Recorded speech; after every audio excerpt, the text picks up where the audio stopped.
Okay, so right here it's a black and white filter, and a black and white filter, usually I work with this, but I found sometimes I need more flexibility. I done in Photoshop sometimes black and white with different channels playing with different stuff, but it will be nice if I can simplify the workflow. So by doing this, I created with different toning and other effect. And you can see right here we have it multiple already preset on black and white.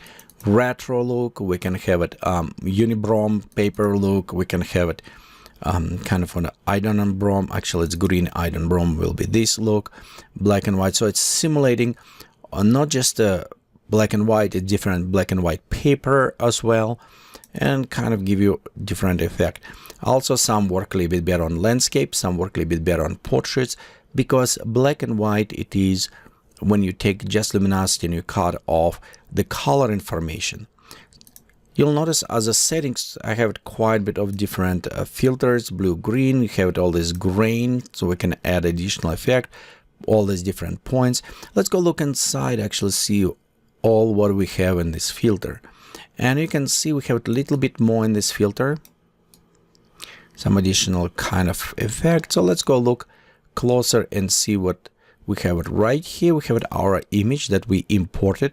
This is our base, and you'll notice as an image we extracting, and I'm extracting hue, luminosity, and saturations. So because I want to kind of effect a little bit on this areas and after assemble. So right here, for example, if we take our hues, I want a hue and effect a little bit with the brightness, so we control a little bit on the shifting of the color. And this is actually cycle. It's help when you work with the landscape or other things maybe, and you work maybe with the fall colors, and sometimes red maybe look for you brighter than yellow. However, as a luminosity, it's actually darker than yellow, and you want to adjust. So this shifting it's allowed you to adjust this little bit skew hue, so your black and whites, the red get darker, not the yellows and other stuff. So the next we also have luminosity, and in luminosity we have the brightness and contrast, and this is actually almost straightforward. We want to control on luminosity general how much contrast, differential between white and black, and how much overall luminosity. If you notice our brightness, also I set minus 50 to 50, so it will be on the middle. You can go dark or bright. And also next we have our saturation, and saturations I just if you want to reduce to create not so much color overlay in this case, will apply to our saturation overall on the beginning, and this has helped us actually smooth the tones.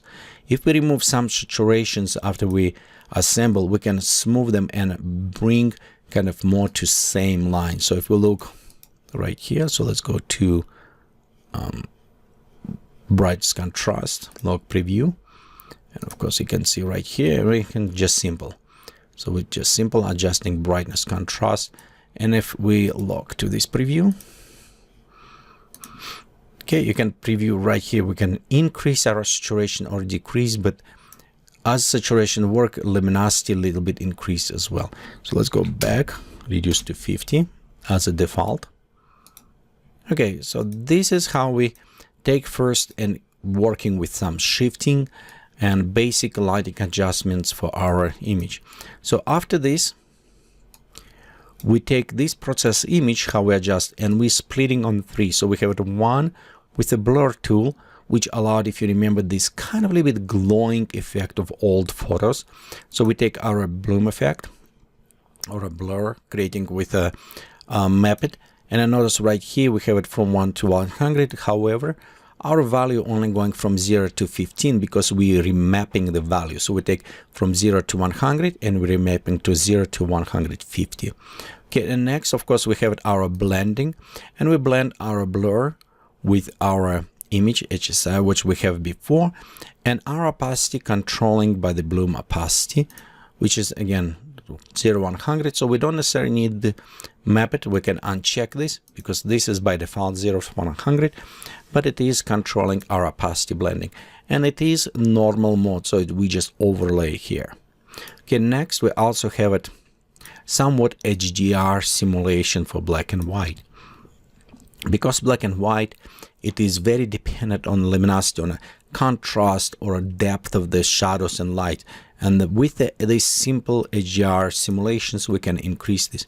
And it's using high pass to do this. And of course, it is connecting to the source and our contrast and radius. If you remember our radius size, it can be anything from 1 till 100. The bigger one, the more edge will display, the deeper look. And as well, contrast has allowed us create this from flat look. If we're getting higher contrast, it will bring more of those whites and blacks inside. Okay, next, I don't necessarily want this sharp edge because we're not necessarily sharpening at this point. The blur will help us smooth some of this transition between, so we add a little bit softer effect. And you can see right here in the blending, which is controlled with HDR opacity, how we can go between those images. Again, because this is set to 0, so let's go bring this up. Okay, let's go to lock preview, and we maybe need to modify other effect as well. Yes, we do not have it any of these ones. It's 0 right now, so we can bring, let's bring higher right here, and we'll bring this one. And you can see right there on the edges, see how smooth it is, like around her eyes. You can see how it's bring softer and now higher contrast.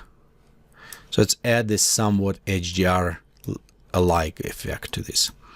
Again, this is because mapping in other ones, it's create a very soft look, which is what we wanted. So after this, okay, let's go move this stuff away a little bit. We're also splitting one. We're going out and we again extract hue luminosity, but we're using just luminosity layer for the black and white. And we take this luminosity air, going in our brightness and contrast. With the brightness, leave it remap it from 100 to minus to 100. So instead the 150, it will be middle. This way we can control a little better on the brightness and increase some of those highlight zones. And we'll take from those highlight zones and going in a cell, which is add us this grain. So it's help us in those specific areas to simulate the film grain that we wanted. So next we need blend this grain. So what we're doing to our image, where we have our opacity, control it with our grain. Okay, now that's right here, we on a normal mode. And one thing on a normal mode, let me go to lock preview. We go right here, you can see it's grain, no grain. So kind of applied to this way. And it's maybe a little bit confusing to when we do with opacity, because I will grain reduction 100% or increasing grain, so it's kind of work. But you can also remap, if for example you want just use it grain word instead grain reduction, you can use the remapping and switch from 100 to 0, so just almost inverse. On this case, value will work that way, or just switch them from background and foreground, so that will work as well. Okay, but because it's just reduction, we'll leave it this way. Next, we're just using simple sharpening again tool. We did have it one sharpen, kind of sharpening before with other things, but this is more built-in sharpness, and I want to apply to all of this image. Okay, next tool, it's allowed me to control by the filter. So, and we have it right here. You can see we have the filter red, green, and blue. So this is by taking our desaturate our image. Okay, and we taking the blend by specific colors kind of, and we controlling those. And in some cases you say it is already look black and white, so they look exactly the same. However, when we start assemble RGB, look on those values and creating black and white, or in this case, or creating image based on those values. So for example, if I want take and says, hey, in my image, I want intense or fake intensity of the blue colors, it's what I will going to do. So I will go right here, or it says I want red or green. So for the plants, for example, I can go in and says, hey, I want, in this case, take and intense all greens. So and you can see how it will affect a little bit more greens on my green and white. Okay, and it will create this overlay tint to the green in this case. So wherever I want to create like the little bit brownish look or just slightly tinnish look. So this is what helped me to do this. But again, because they're already black and white, I don't necessarily will affect all. It just will apply some of this little teeny tiny tint to this. Okay, so let's go to set back to 50. Okay, remove our coloring. So right here we just saturate it, split colors, put it back in. So now, because it's a little bit softer, we'll bring back our levels, and we'll bring our levels back with a white and black point. So in some case, you can see right here, we can control them similar, and we have our output image. Okay, let's go save this. Okay, and right here you can see what we have our, remember, white and black point. Last one, what will look, so we can create overall how much we want to add. Smoother, softness, we have our sharpness effect, so we can sharpen our image. The cycle, again, if you remember cycle, it will work on a coloring shifting, and it's not necessarily will work very good in this case, but right here you can see as we're shifting, some contrast apply. It's work much better cycle when you work with the landscapes and different seasons. Okay, we have our bloom effect, which is add a little bit glowing. Let's bring bloom opacity as well higher. And right here you can see it's add this little bit, kind of maybe too strong. Add this little bit glowing effect. Oops. Our HDR. Okay, with size and opacity, so we can add a little bit more in the shadows effect. Okay, we have also our tinting. If you remember, we can add a little bit bluish color, like cyanish, almost cyan tint to this. And if we need it, let's go add a little bit more kind of grain, film grain maybe.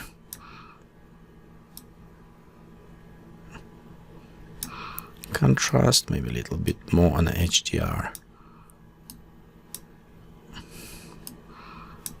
effect and blooming. So we can add and create this almost old cinematic look if you want it. And remember, anytime when you create preset, if you like how it's look, you can always set, or you can go and use it, some of that already was created before for you, so you can easy jump to any specific effect and modify from this point. If you have a pro version and you kind of find this maybe settings not very intuitive, you can always change them. So you can go to filter editor, go inside the filter, order of controls, and you can change anytime right here controls as you feel it's more suitable to you. So it's one nice things about Filter Forge. It is very customizable and allow you to create complex filters and adjust them. And if you find filter that is work for you, but something maybe you want to add additional flexibility to the controls, you can go open and just connect it. Like for example, right here, maybe you want to add more to control on the HDR or other effects. You can just add those properties and use them often.